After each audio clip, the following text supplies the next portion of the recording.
Halo, Assalamualaikum. Kali ini saya ingin share pengalaman saya dalam menyapih kedua anak saya, yang pertama dan kedua. Yang pertama dulu itu saya sapi umur sekitar 20 bulan dan yang kedua saya sapi umur 23 bulan. Lah ya 2 tahun kurang 3 minggu lah. Gitu.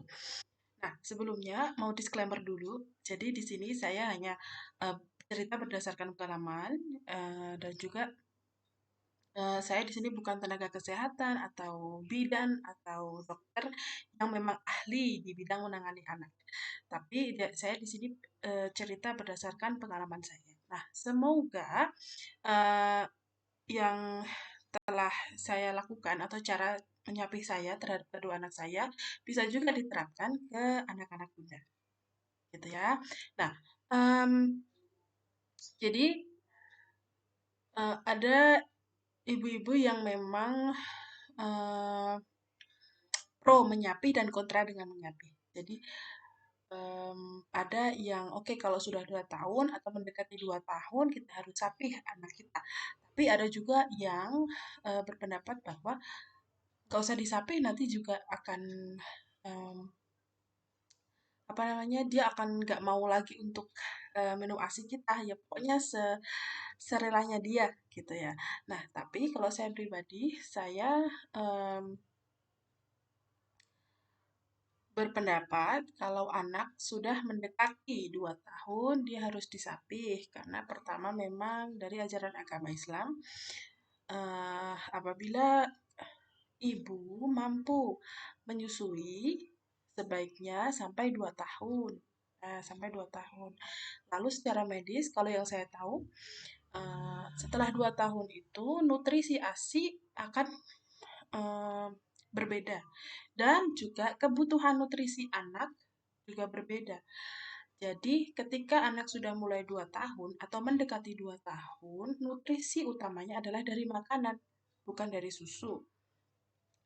Nah, maka mungkin ada beberapa dokter yang menyarankan ketika anak tidak BB-nya, berat badannya tidak sesuai atau tidak masuk standar BB normal, disarankan untuk disapih kalau itu di bawah 2 tahun. Disarankan untuk disapih karena biasanya kalau setelah disapih dia akan eee, mengganti nutrisinya atau makannya itu lebih banyak karena dia kan eee, tidak minum susu lagi ya kan. Kalau masih minum ASI, dia lebih kenyang atau lebih sering minum ASINya, jadi nanti makannya hanya sedikit gitu. Tapi kalau mmm, kita coba dengan menyapihnya, biasanya dia akan lebih banyak makan atau lebih banyak ngemilnya. Nah, ini benar terjadi dengan kedua anak saya. Jadi, pengalaman saya dulu, waktu anak pertama, alasan saya menyapih, sebenarnya tuh anak pertama saya mau sapi sekitar umur 22 bulan, seperti itu. Tapi ternyata, waktu dia umur 18 bulan, saya sudah mulai mengandung adiknya, sudah hamil lagi. Saya konsul ke dokter, ke bidan, dan disarankan untuk menyapih.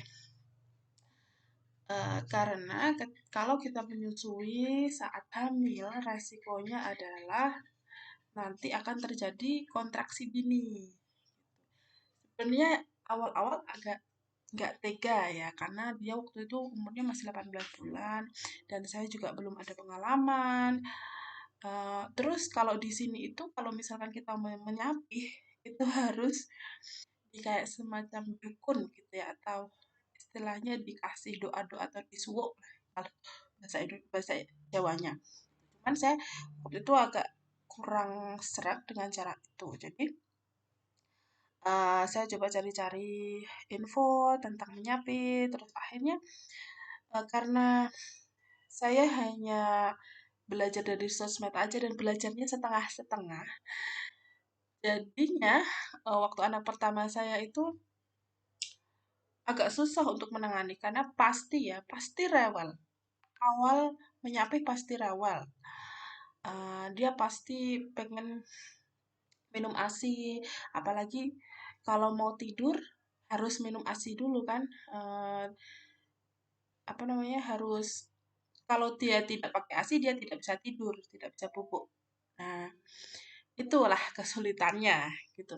Jadi memakan waktu cukup lama waktu itu, sempat sampai nangis-nangis, nggak dikasih, terus akhirnya saya nggak tega, dia sakit kan, perjalanan waktu itu sempat perjalanan jauh, sakit juga, saya akhirnya kasih lagi, saya kasih ASI lagi, dia minta saya kasih ASI lagi karena nggak tega.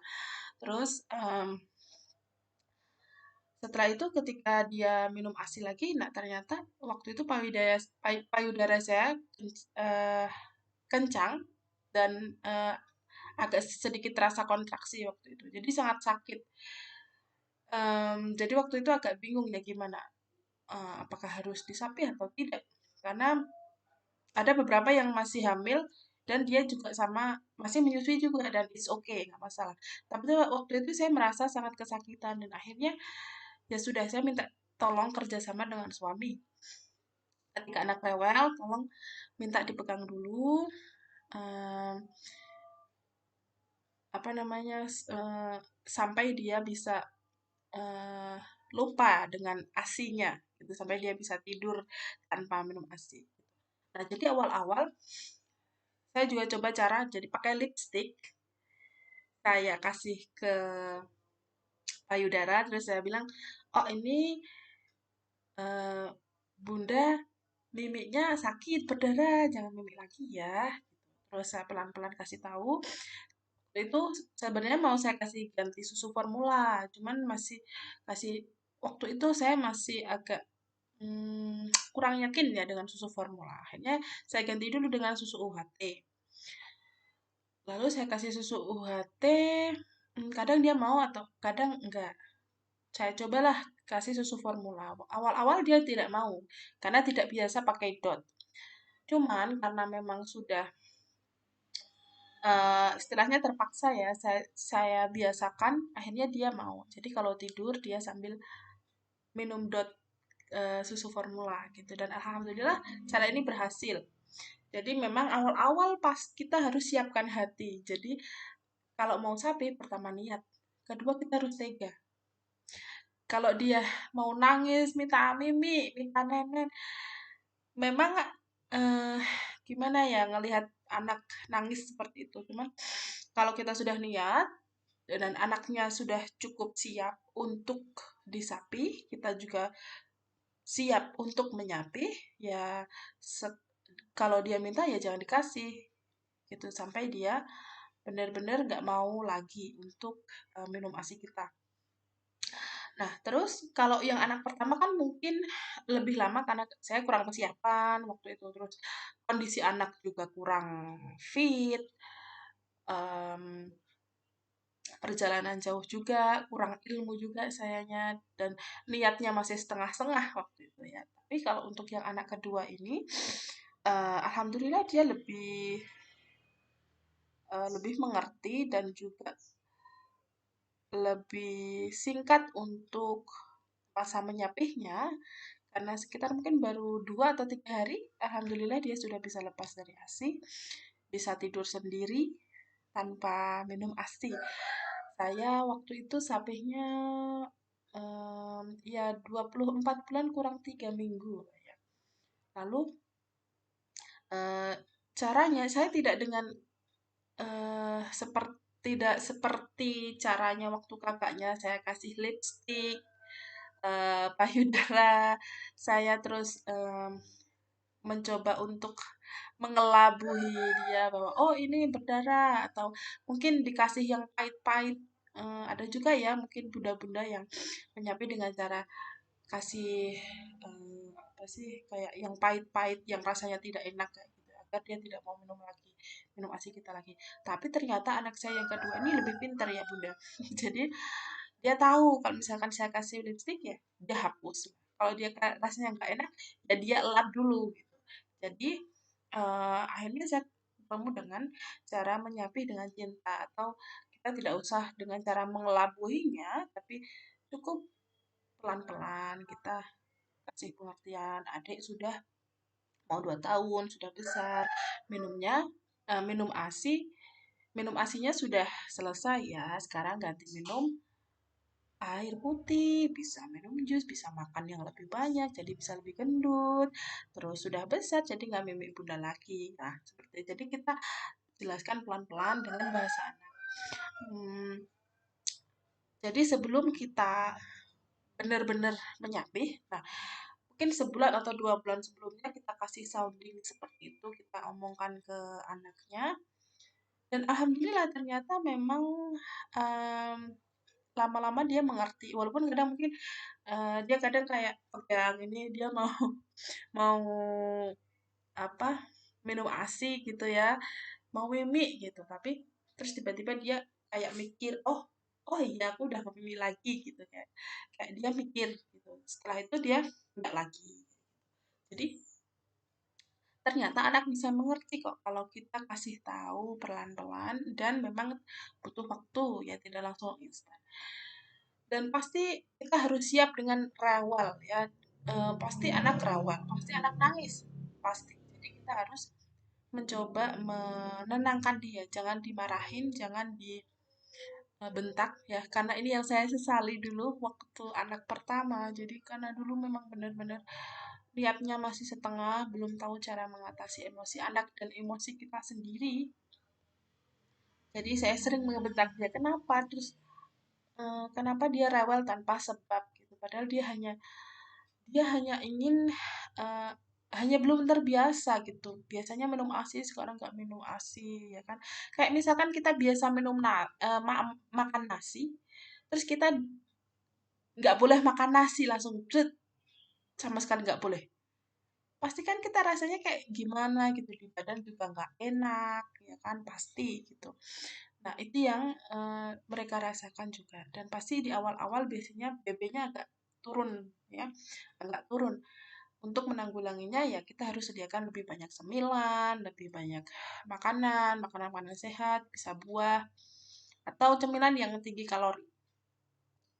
Terus kalau misalkan anaknya mau susu formula ya it's okay sih kalau saya.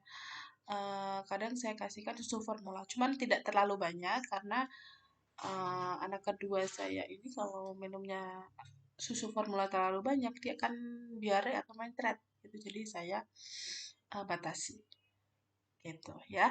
Jadi sekali lagi kesimpulannya dari video ini, kalau ingin menyapih anak ya, yang pertama adalah niat, kedua tega ya. Jadi niat dari anaknya sendiri dan kita. Yang ketiga adalah komunikasi. Komunikasi antara kita dengan anak dan komunikasi antara kita dengan suami atau orang di sekitar kita.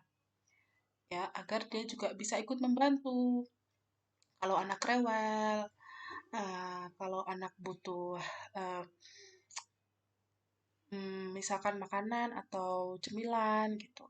Terus membantu untuk menenangkan kalau anak menangis dan juga menguatkan kita sendiri. Karena jujur aja awal-awal pasti saya menyapi anak, kedua anak saya pasti nangis. Pasti nangis kayak ada yang hilang gitu ya. Tapi dengan bantuan support suami, alhamdulillah bisa uh, menjalani proses sapi dengan baik gitu. Dan juga kesiapan mental kita. Gitu. Jangan sampai waktu dia nangis, rewel, kita malah bentak. Kita harus pelan-pelan menenangkan dan komunikasi dengan anak kita gitu ya. Nah, oke, itu saja cerita pengalaman sapi dari saya, semoga bermanfaat. Dan mungkin budak-budak di sini ada yang mau share pengalamannya tentang menyapih anak atau tips tambahan untuk menyapih anak. Silahkan tinggalkan share pengalaman kalian di komen. Hey, thank you. Assalamualaikum warahmatullahi wabarakatuh. Bye.